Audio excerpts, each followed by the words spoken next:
Mbak siapa? Mbak Helen. Oke, perkenalkan saya Bidan Yuli ya Mbak ya. Pagi ini saya bertugas untuk melakukan screening perilaku hidup bersih dan sehat saat menstruasi. Oke, sebelumnya Mbak Helen udah tahu belum gimana sih hidup bersih dan perilaku sehat saat menstruasi? Yang saya tahu ya yang sering dari pembalut. Oke, ada lagi? Tidak.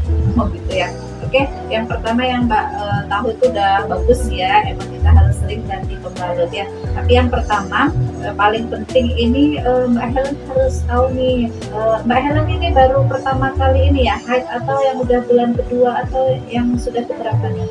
Sudah dua. Nah, kedua ya, berarti bulan kedua ini ya. Berarti baru bulan kemarin Mbak Helen baru pertama kali haid ya.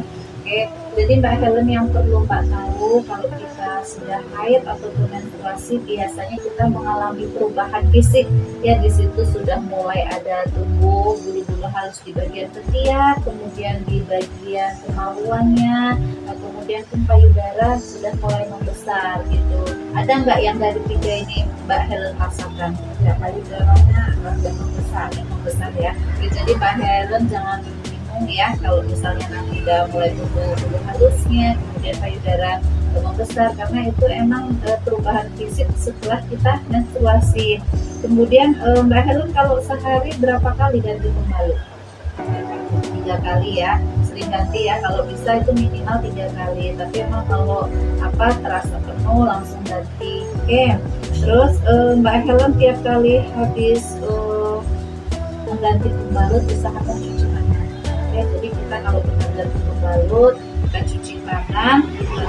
Habis itu kita juga harus memperhatikan menggunakan produk yang kita pakai ya. Kalau Mbak Helen biasanya kalau pakai pembalut suka gonta-ganti enggak ya, oke, bagus, karena takutnya kalau kita semakin sering kayak gonta-ganti, takutnya kita malah iritasi atau infeksi ya gitu. Kemudian benar Mbak Helen udah sering ganti pembalutnya, itu termasuk hidup bersih dan sehat untuk mencegah terjadinya infeksi ya. Kemudian Mbak Helen ngalamin nggak kalau pas lagi menstruasi nyeri haid? Ngalamin ya.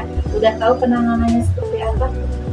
Nah, jadi Mbak Helen kalau kita sedang mengalami nyeri haid, boleh kita minum anti nyeri, oke, atau kita melakukan pijat perut atau relaksasi menggunakan kompres air hangat gitu ya. Itu gunanya untuk mengurangi rasa nyeri. Oke. Nah, tapi nanti kita lihat lagi ada tanda bahaya waktu kita menstruasi, misalnya kita nyerinya sampai berlebihan ya, kemudian sampai perdarahan yang berlebihan. Nah, kemudian ada tanda-tanda gejala infeksi. Biasanya kita kalau udah ada infeksi, biasanya kita demam tuh. Itu harus tahu Mbak Helen ya tanda-tanda bahaya menstruasi. Oke. Kemudian Mbak Helen harus melakukan perawatan rutin medis, misalnya ya seperti ini. Bagus nih Mbak Helen. Mbak Helen ada keluhan nyeri haid kan, datang ke tenaga medis biar kita tahu nih kayak mana sih ini sebenarnya haidnya normal apa enggak, nyeri haidnya ini normal apa enggak gitu ya Mbak Helen.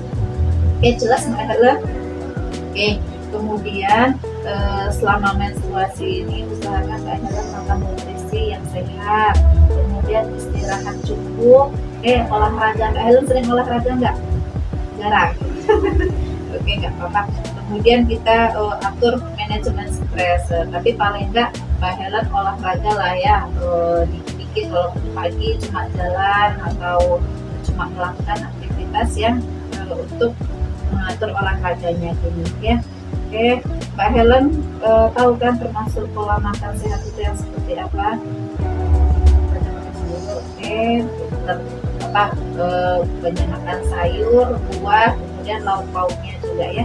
Oke, mungkin cuma itu untuk screening perilaku hidup bersih dan sehat saat menstruasi.